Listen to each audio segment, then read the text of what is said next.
আসসালামু আলাইকুম সুপ্রিয় শিক্ষার্থীবৃন্দ, Galachipa govt college TSC YouTube চ্যানেলের পক্ষ থেকে আমি মোহাম্মদ ইয়াকুব হোসেন, প্রভাষক, গলাচিপা সরকারি কলেজ, তোমাদেরকে জানাই আন্তরিক শুভেচ্ছা ও অভিনন্দন। আজ আমি তোমাদের সামনে হাজির হয়েছি তোমাদের চলমান এইচএসসি পরীক্ষা 2021-এর যে অ্যাসাইনমেন্ট কার্যক্রম চলমান আছে, এই অ্যাসাইনমেন্ট কার্যক্রমের দ্বিতীয় সপ্তাহের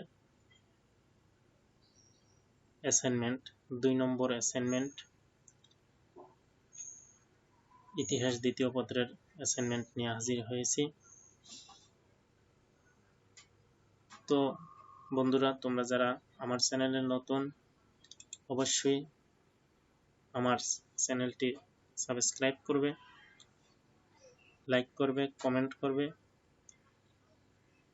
এবং পাশে থাকা বেল বাটনটি ক্লিক করে নতুন নতুন ভিডিওগুলো পেতে সহযোগিতা করবে।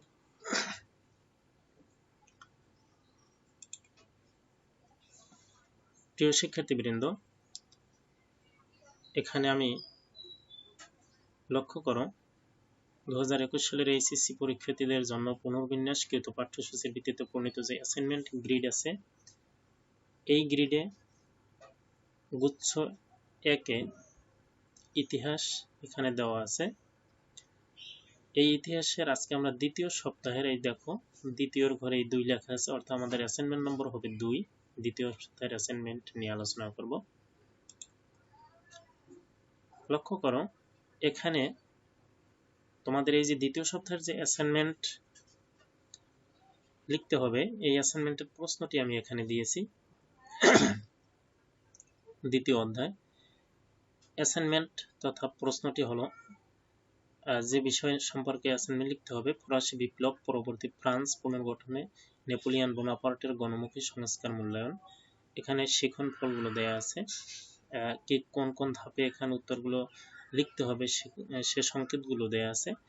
এখানে প্রথম প্রশ্ন যেটা, ক, প্রাক বিপ্লব ফ্রান্সের অর্থনৈতিক ও রাজনৈতিক অবস্থা।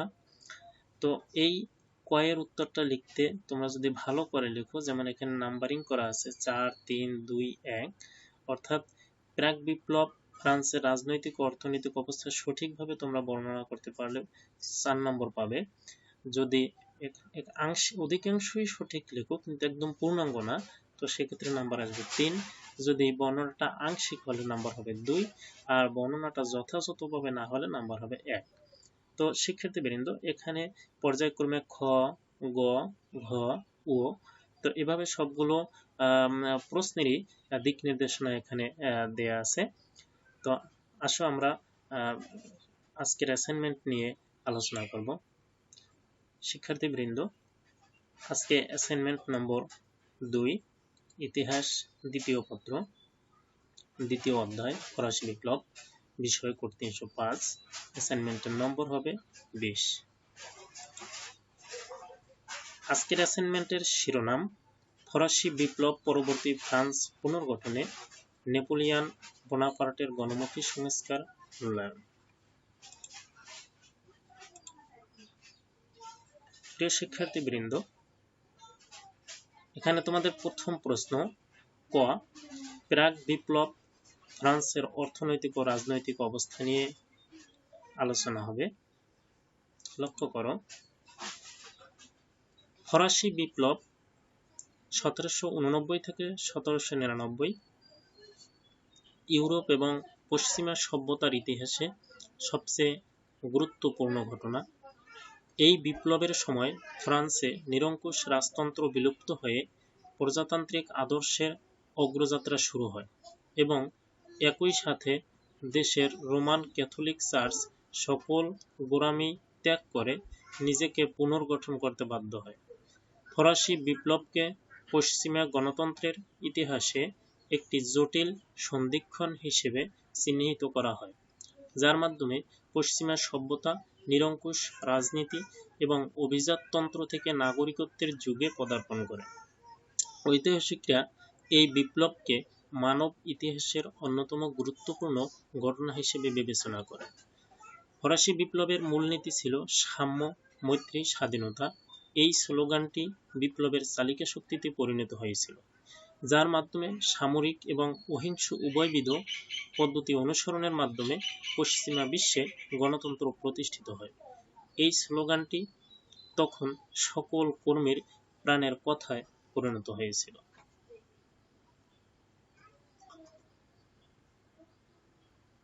আমরা অর্থনৈতিক অবস্থা নিয়ে আলোচনা করব। 18 শতকে ফ্রান্সের কৃষি নির্ভর অর্থনীতি ছিল ভঙ্গুর।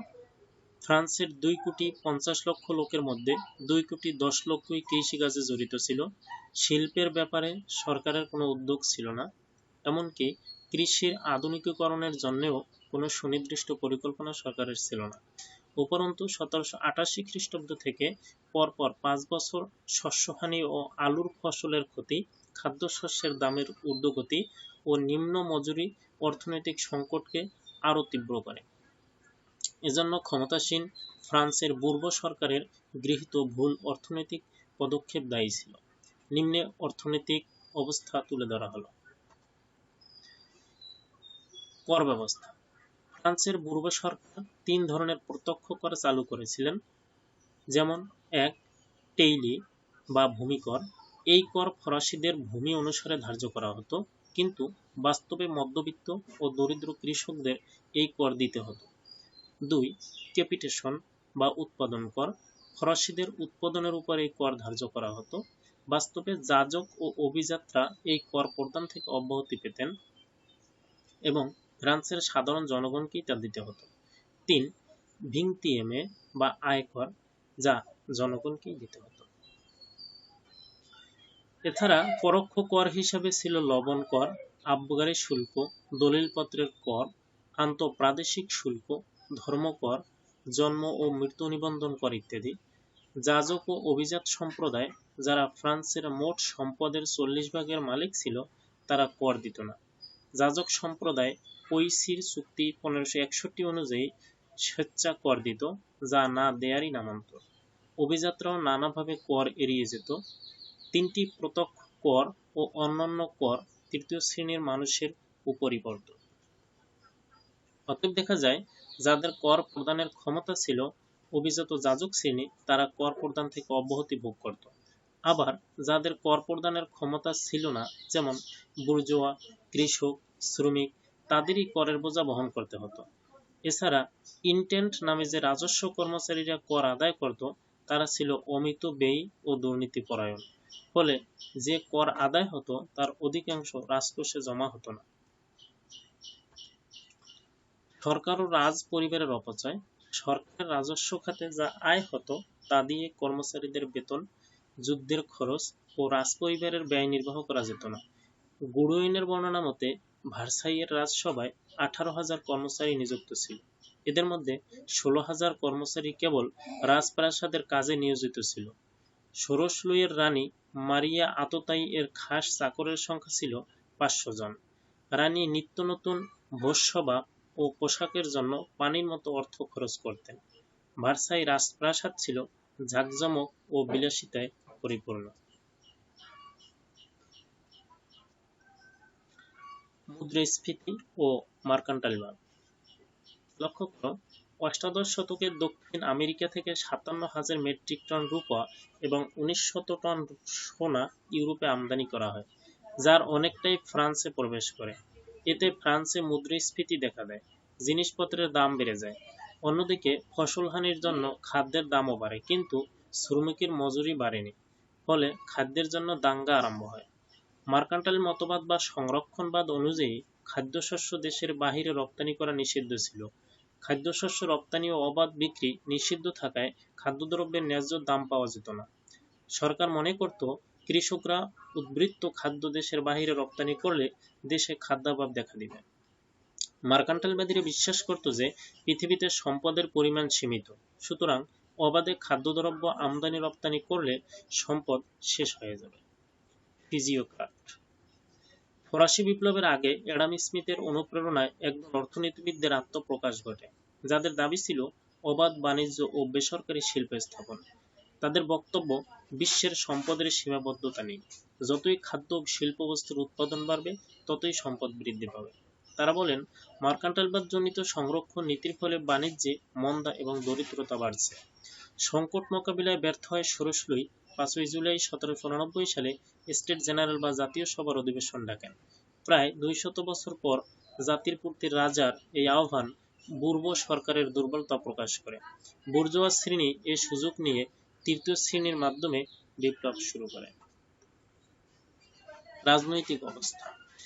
বিপ্লবের পূর্বে ফ্রান্সের রাজনৈতিক অবস্থা ছিল খুবই শোচনীয়।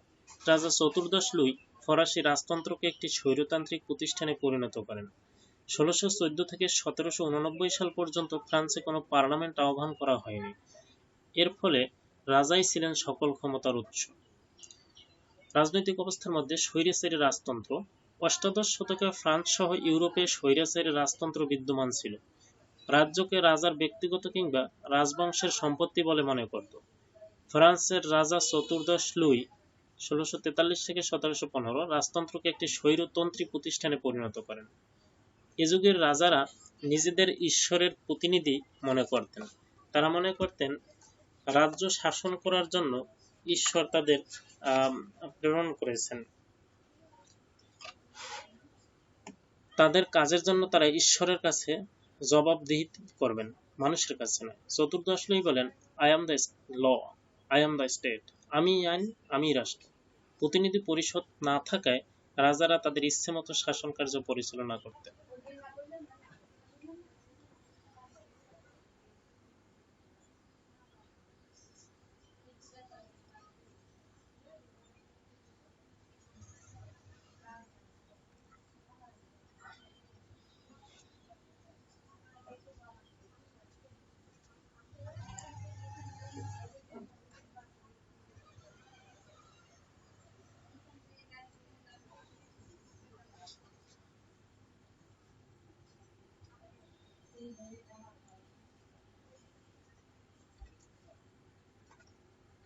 শাসকের অযোগ্যতা। চতুর্দশ লুইয়ের পরবর্তী শাসকগণ, বিশেষ করে পঞ্চদশ লুই 1715 থেকে 1774 ও ষোড়শ লুই 1774 থেকে 1793 ছিল অযোগ্য, বিলাসপ্রিয়, রমণীরঞ্জন ও উপপত্নীর দ্বারা প্রভাবিত। তাদের চারিত্রিক অবনতি ও দুর্নীতি ছিল সীমাহীন। রাজা ষোড়শ লুই বলতেন, আমি যা ইচ্ছা করি তাই আইন। রাজাদের অযোগ্যতায় অভিজাত শ্রেণী রাজার ক্ষমতায় হস্তক্ষেপ করে। পার্লামেন্টের বিচারকগণ ছিলেন অভিজাত শ্রেণীর, যার কারণে অভিজাতদের বিরুদ্ধে রাজা কোনো আইন রচনা করতে পারতেন না। গির্জাগুলো ছিল নিজেদের শাসনে পরিচালিত। এ কারণে রাজা গির্জার অভ্যন্তরীণ শাসনে হস্তক্ষেপ করতে পারতেন না। আন্তর্জাতিক আইনের প্রতি অশ্রদ্ধা। পূর্ব রাজাদের আন্তর্জাতিক আইনের প্রতি কোনো শ্রদ্ধা ছিল না। সন্ধি, চুক্তি ও পারস্পরিক সমঝোতা অহরহ লঙ্ঘন করা হতো। রাজাদের পররাষ্ট্রনীতির মূল উদ্দেশ্য ছিল রাজ্য বিস্তার করা। প্রাশিয়ার রাজা ফ্রেডারিক দ্য গ্রেট বলেন, যা পারো দখল করে নাও, যদি তা ফেরত দিতে না হয়।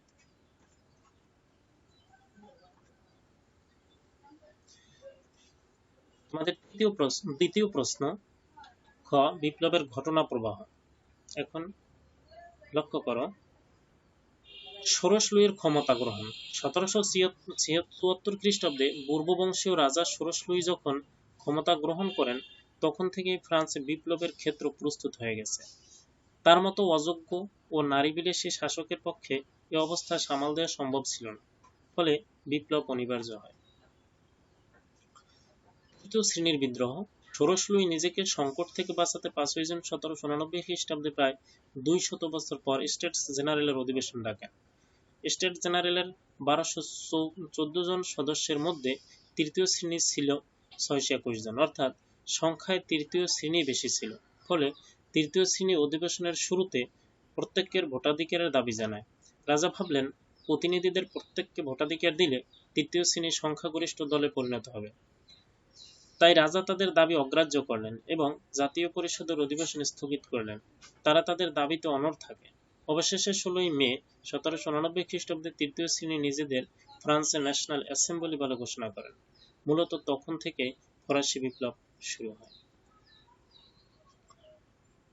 টেনিস কোর্টের শপথ। রাজা জাতীয় পরিষদের অধিবেশন স্থগিত করলে ডাক্তার গিলোটিনের পরামর্শে 20 জুন 1799 খ্রিস্টাব্দে তৃতীয় সম্প্রদায় মিরাবুর নেতৃত্বে পার্শ্ববর্তী টেনিস খেলার মাঠে সমবেত হয়। এখানে তারা শপথ নেন যে যতদিন তারা ফ্রান্সের জন্য শাসনতন্ত্র রচনা করতে না পারবেন এবং নিয়মতান্ত্রিক রাজতন্ত্র প্রতিষ্ঠা করতে না পারবেন ততদিন পর্যন্ত সংঘবদ্ধভাবে আন্দোলন চালিয়ে যাবেন। ইতিহাসে এটাই টেনিস কোর্টের শপথ নামে পরিচিত। অবশেষে রাজা তৃতীয় শ্রেণীর দাবি মেনে নেন এবং তাদের প্রত্যেককে ভোটাধিকার দেন।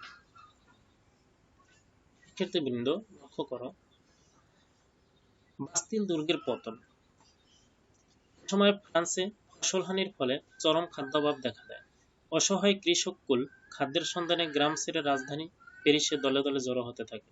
আন্দোলন খুব জোরালো হলে রাজা ভার্সাই নগরীতে সৈন্য মোতায়েন করেন এবং জনপ্রিয় মন্ত্রী নেকারকে বরখাস্ত করেন। এতে করে বিপ্লব আরও বেগবান হয়। এ সময় পেট্রিয়ট দলের নেতা কেমিল ডেসমোলিন এক বক্তৃতার মাধ্যমে প্যারিসের জনগণকে উত্তেজিত করে তোলেন। তারা গির্জার ঘণ্টা বাজিয়ে রাস্তায় নেমে আসে। বাস্তিল দুর্গে প্রচুর অস্ত্র আছে। এই সংবাদে উত্তেজিত জনতা 1799 খ্রিস্টাব্দের 14 জুলাই অত্যাচারী শাসনের প্রতীক বাস্তিল দুর্গ ভেঙে চুরমার করে দেন। এই দুর্গে সরকার বিরোধীদের বন্দী করে অমানবিক নির্যাতন করা হতো। জনতা দুর্গ ভেঙে বন্দীদের মুক্ত করেন এবং দুর্গের গভর্নর দেলুনকে হত্যা করেন। এজন্য 14 জুলাই ফ্রান্সের জাতীয় দিবস হিসেবে পালন করা হয়। ভুখা মিছিল। বাস্তিল দুর্গ পতনের পর 5 অক্টোবর 1799 খ্রিস্টাব্দে কয়েক হাজার রমণী খাদ্যের দাবিতে ভুখা মিছিল বা রুটি চাই নিয়ে ভার্সাইয়ের দিকে যাত্রা শুরু করে। এতে রাজা অনেকটা বন্দী অবস্থায় রানীসহ প্যারিস নগরীতে আসতে বাধ্য হন। রাজপরিবারের ভার্সাই থেকে প্যারিসে আগমনের ফলে প্যারিসেই জাতীয় সভার আহ্বান করা হলো, যার কাজ ছিল ফ্রান্সের জন্য নতুন সংবিধান বা শাসনতন্ত্র রচনা করা।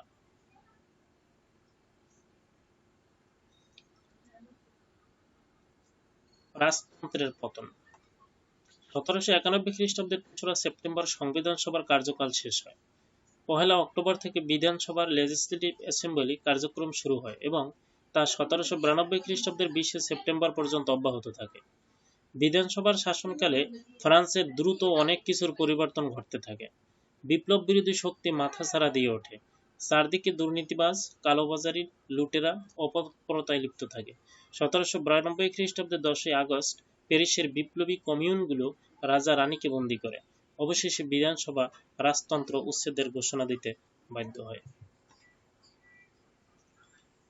জাতীয় কনভেনশন। জাতীয় কনভেনশনের শাসনামল 1792 থেকে 1795 খ্রিস্টাব্দ পর্যন্ত স্থায়ী ছিল। এ সময় ফ্রান্সের 3টি পরস্পর বিরোধী রাজনৈতিক দল রাষ্ট্র ক্ষমতায় অধিষ্ঠিত ছিল, যথা 1 জিরোন্ডিস্ট শাসনামল 1 সেপ্টেম্বর 1792 থেকে 2রা জুন 1793 খ্রিস্টাব্দ। এ দলের প্রধান ছিলেন লাফায়েত। 2 জ্যাকোবিনদের শাসনামল 2রা জুন 1793 থেকে 28 জুলাই 1794 খ্রিস্টাব্দ। এই দলের নেতা ছিলেন রোবসপিয়ার। তৃতীয়ত ছিলেন মডারেট বা মধ্যপন্থী দল। সন্ত্রাসের রাজত্ব। জাতীয় কনভেনশনের শাসনামল 1792 থেকে 1795 জ্যাকোবিন নামক রাজনৈতিক দল কলঙ্কজনক ত্রাসের রাজত্ব কায়েম করেছিল।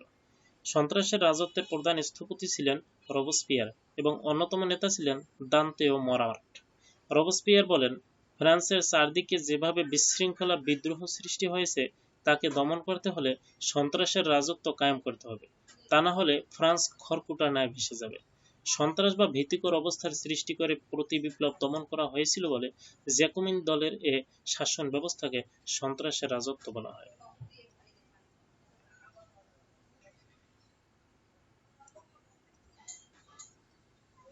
গিলোটিনে হত্যা। একত্রে অনেক লোক হত্যা করার জন্য রোবসপিয়ার উদ্যোগী হলে ডাক্তার গিলোটিন একটি যন্ত্র আবিষ্কার করেন। তার নামানুসারে যন্ত্রটির নাম হয় গিলোটিন। এ যন্ত্রের মাধ্যমে শত শত লোককে হত্যা করা হয়। এদের মধ্যে অন্যতম ছিলেন রানী মারিয়া, সন্ত্রাসের রাজত্বের অন্যতম নেতা দান্তে, ম্যাডাম রোলা সহ অভিজাত এবং ধর্মযাজক গোষ্ঠী। জাতীয় কনভেনশনের সিদ্ধান্ত 1794 খ্রিস্টাব্দে 28 জুলাই রোবসপিয়ারকে গিলোটিনে হত্যার মাধ্যমে সন্ত্রাসের রাজত্বের অবসান ঘটে। ডাইরেক্টরি শাসন। রোবসপিয়ারের হত্যার পর জাতীয় সভা একটি নতুন সংবিধান গ্রহণ করে। এই সংবিধান বলে 1795 খ্রিস্টাব্দে যে নতুন সরকার গঠিত হয় তার নাম ছিল ডাইরেক্টরি শাসন। নতুন এই সংবিধানে সরকারের শাসন ক্ষমতা 5 জন ডাইরেক্টর বা পরিচালকের হাতে দেওয়া হয়, তাই এ শাসনের নাম হয় ডাইরেক্টরি শাসন। ডাইরেক্টরদের মধ্যে সর্বাপেক্ষা প্রভাবশালী ছিলেন বারাজ। ডাইরেক্টরগণ 5 বছরের জন্য নির্বাচিত হতেন। তারা আইন রচনা করতে পারতেন না, তাদের কাজ ছিল আইনসভা কর্তৃক পাশ করা আইনগুলোকে যথাযথ প্রয়োগ করা।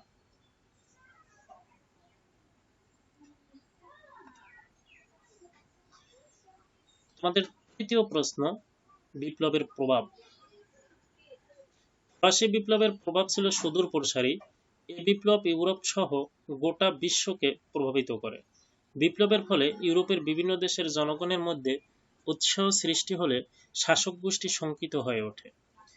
নেপোলিয়নের শাসনামল এবং পরবর্তী সময়েও বিপ্লবের প্রভাব ইউরোপের রাজনৈতিক ইতিহাসে পরিলক্ষিত হয়। ফ্রান্সের বুর্ব রাজবংশের পতন চিরশত্রু ইংল্যান্ডকে আনন্দিত করে, কিন্তু বিপ্লবের গতিধারায় ইংল্যান্ড সংক্রমিত হয়। ইংল্যান্ডের শাসনতান্ত্রিক ও অর্থনৈতিক সংস্কার এবং ব্যাপটিস্ট আন্দোলন ফরাসি বিপ্লবে প্রেরণা যোগায়। লাতিন আমেরিকায় স্প্যানিশ দখলদারদের বিরুদ্ধে সশস্ত্র আন্দোলনের প্রেরণা জুগিয়েছে ফরাসি বিপ্লব। এশিয়া ও আফ্রিকার 20 শতকের জাতীয় মুক্তির আন্দোলনে ফরাসি বিপ্লবের প্রভাব বিদ্যমান ছিল। 1917 খ্রিস্টাব্দে রুশ বিপ্লবের গতি প্রকৃতি নির্ধারণে লেনিন ফরাসি বিপ্লবের অভিজ্ঞতা কাজে লাগিয়েছেন। এছাড়া ইউরোপের বিভিন্ন দেশ ফরাসি বিপ্লবের প্রভাবে প্রভাবিত হয়েছিল, বিশেষ করে নেদারল্যান্ড, জার্মানি ও রাইন নদীর তীরস্থ দেশগুলো ফরাসি সাম্রাজ্যের অধীনে আসে। সামাজিক সাম্য, আইনের দৃষ্টিতে মানুষের সমতা, ধর্মীয় উদারতা ইত্যাদি এসব দেশে বিস্তৃত হয়েছিল। এই বিপ্লবের প্রভাবে মানুষ রাজনৈতিক, অর্থনৈতিক ও নীতিবোধের ক্ষেত্রে প্রগতিশীল হয়ে ওঠে।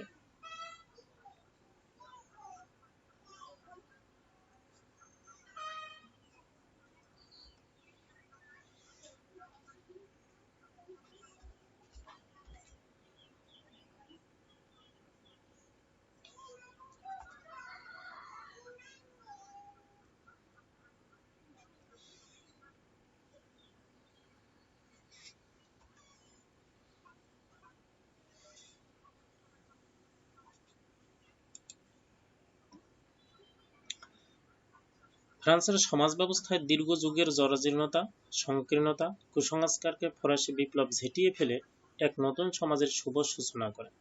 এর ফলে ব্যাপক পরিবর্তন আসে সমাজ ব্যবস্থায়, রাষ্ট্র পরিচালনায়, শিক্ষা, সংস্কৃতির ক্ষেত্রে। মানুষ তাদের অধিকার ফিরে পায়। ফ্রান্স আধুনিক রাষ্ট্রে পরিণত হয়। এই বিপ্লবের পথে ফ্রান্স অনেক রক্ত ঝরিয়েছে, দুঃখজনক পরিস্থিতির সৃষ্টি হয়েছে। তবু ফ্রান্স বিপ্লবের আদর্শ থেকে সরে আসেনি, বরং বিপ্লবের আদর্শে উদ্বুদ্ধ হয়ে তারা বারবার বিপ্লব ঘটিয়েছে।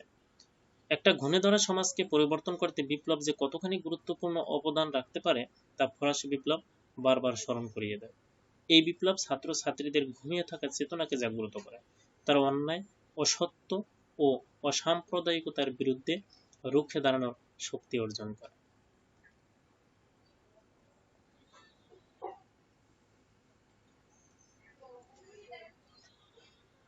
আমাদের চতুর্থ প্রশ্ন, ঘ, নেপোলিয়ন বোনাপার্টের গণমুখী সংস্কারসমূহ ব্যাখ্যা।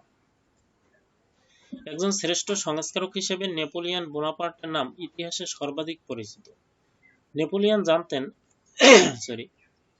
যে তরবারির সাহায্যে সিংহাসন লাভ করলেও সংস্কার ও সুশাসন দ্বারা একে স্থায়ী করতে হয়। তার উল্লেখযোগ্য সংস্কারসমূহ নিম্নে ব্যাখ্যা করা হলো। প্রশাসনিক সংস্কার। নেপোলিয়ন ফ্রান্স একটি শক্তিশালী কেন্দ্রীয় শাসন ব্যবস্থা প্রতিষ্ঠার লক্ষ্যে দেশ থেকে সমস্ত দলাদলির বিলোপ সাধন করেন।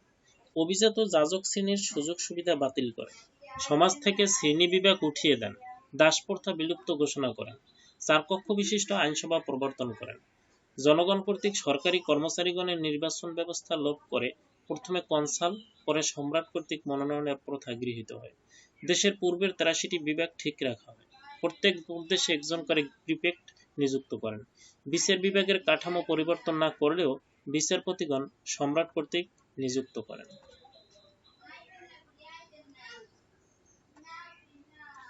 আইন সংস্কার।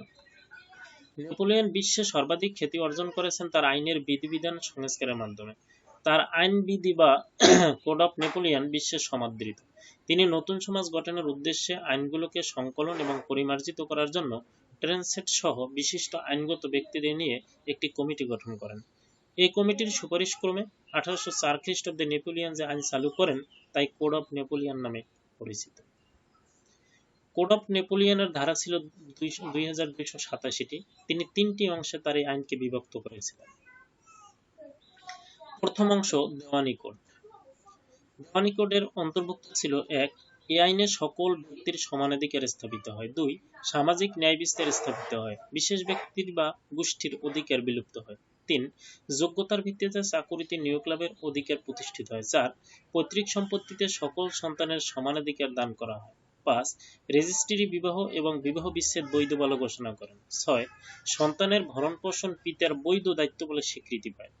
7. বিচার ব্যবস্থায় সংগঠন করে জুরি প্রথা চালু করা হয় এবং রাজনৈতিক অপরাধীদের সাধারণ অপরাধী না ভেবে স্বতন্ত্র মর্যাদা দেওয়া হয়। দ্বিতীয় অংশ ফৌজদারি কোড। এই কোডের আইনগুলোর মধ্যে ছিল কারাদণ্ড, জরিমানা, যাবজ্জীবন, সম্পত্তি বাজেয়াপ্ত। বিনা বিচারে কাউকে শাস্তি দেওয়া হতো না। তৃতীয় অংশ ছিল বাণিজ্য কোড। এই আইন মোতাবেক পরিচালিত হতো বাণিজ্যিক কার্যকলাপ, অর্থনৈতিক লেনদেন, ব্যবসা বাণিজ্য প্রভৃতি। সর্বোপরি কিছু ত্রুটি থাকা সত্ত্বেও এই আইনের উপর ভিত্তি করেই অর্থাৎ কোড অফ নেপোলিয়ন বা কোড নেপোলিয়ন আইনের উপরে ভিত্তি করেই ইউরোপে অনেক আইন প্রণীত হয়।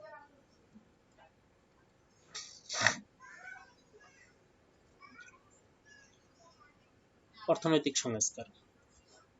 নেপোলিয়ন ফ্রান্সের অর্থনৈতিক কাঠামোকে মজবুত ভিত্তির উপর দাঁড় করানোর জন্য 1800 খ্রিস্টাব্দে ব্যাংক অফ ফ্রান্স নামে জাতীয় ব্যাংক প্রতিষ্ঠা করেন।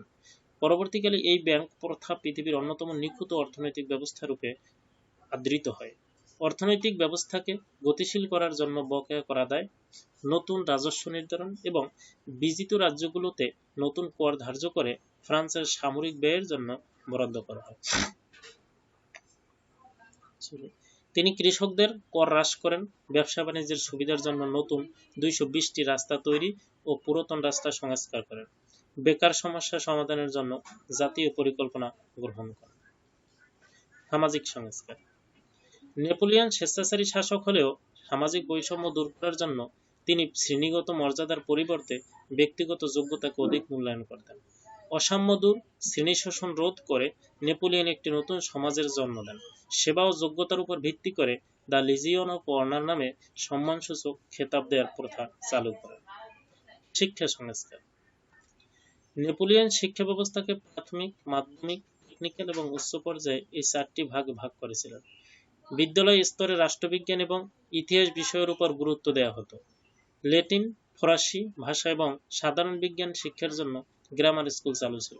সংবাদপত্রগুলো ছিল রাষ্ট্রের প্রচার মাধ্যম।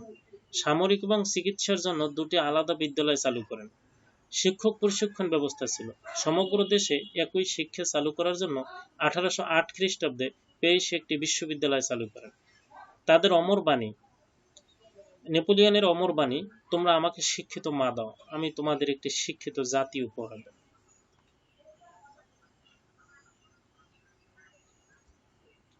ধর্মীয় সংস্কার।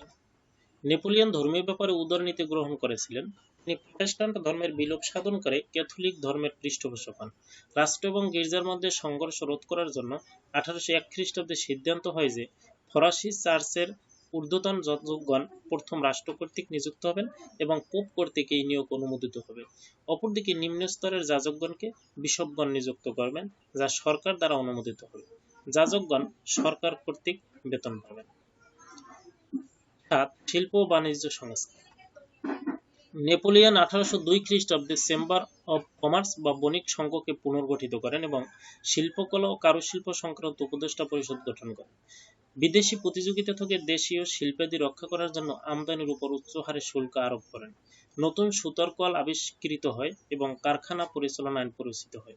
তার উৎসাহে উত্তর আমেরিকায় উপনিবেশ বাণিজ্যের প্রসার ঘটে। এছাড়া তিনি অসংখ্য রাস্তাঘাট, সেতু, সমুদ্র বন্দর, স্থাপত্য কীর্তি নির্মাণ করেন। তিনি তার সংস্কারের মাধ্যমে নতুন এবং পুরাতনের মধ্যে একটি সমন্বয় সাধনের চেষ্টা করেন। তিনি তার কর্মের দ্বারা বিশ্বের বুকে চির অম্লান হয়ে থাকবেন। ফরাসি বিপ্লব সম্পর্কে তিনি বলেন, আমিই বিপ্লব। তবে পরবর্তীকালে তিনি আবার বলেছেন, আমিই বিপ্লবকে ধ্বংস করেছি।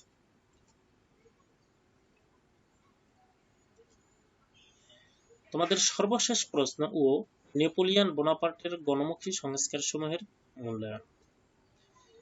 ইউরোপের রাজনৈতিক আকাশে ধূমকেতুর মতো আবির্ভূত হয়ে নেপোলিয়ন সমগ্র ইউরোপীয় রাষ্ট্রীয় ব্যবস্থায় পরিবর্তন সাধন করেন। তার অসাধারণ প্রতিভা সম্পর্কে কারো দ্বিমত নাই। প্রবল ইচ্ছাশক্তি, বিরাট ব্যক্তিত্ব ও অসাধারণ ক্ষমতার প্রতিফলন তার গণমুখী সংস্কার কার্যক্রমে পরিলক্ষিত হয়েছে।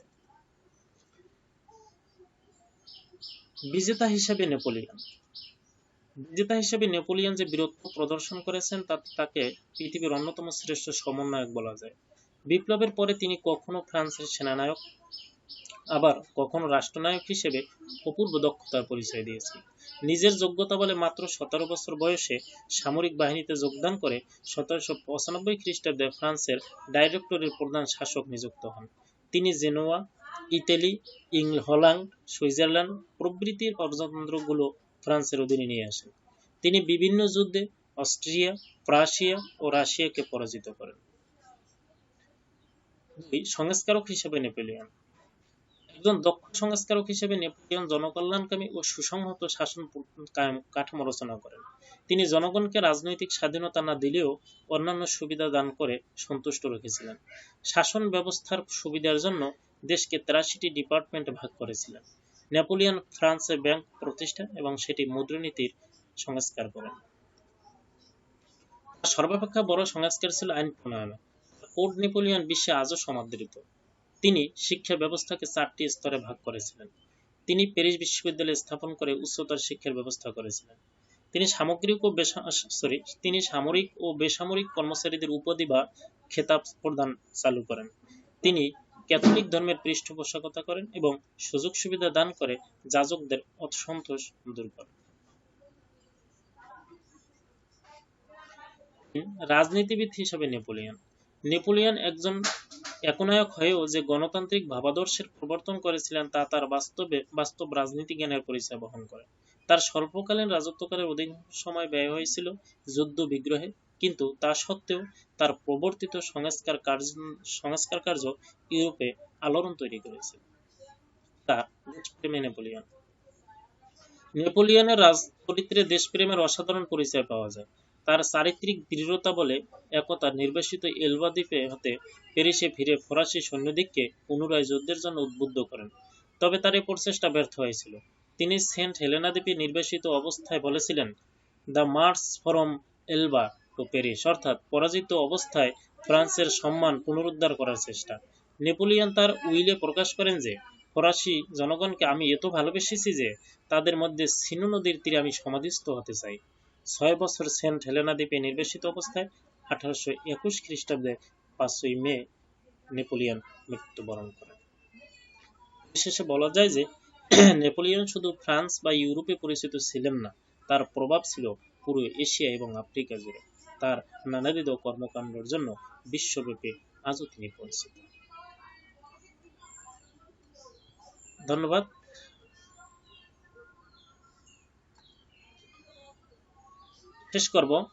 শেষ করার আগে একটি ছোট্ট অনুরোধ করব। আমাদের গলাচিপা সরকারি কলেজের ফেসবুক আইডি গলাচিপা সরকারি কলেজ, ফেসবুক পেজ ছাত্র-শিক্ষক কেন্দ্র গলাচিপা সরকারি কলেজ, ফেসবুক গ্রুপ ছাত্র-শিক্ষক কেন্দ্র টিএসসি গলাচিপা সরকারি কলেজ, আমাদের YouTube channel Galachipa govt college TSC. ধন্যবাদ। সর্বশেষ একটু ছোট্ট আবার অনুরোধ করব, যারা নতুন তারা অবশ্যই আমার চ্যানেলটিকে সাবস্ক্রাইব করে নতুন নতুন ভিডিও বানাতে উৎসাহ দেবে।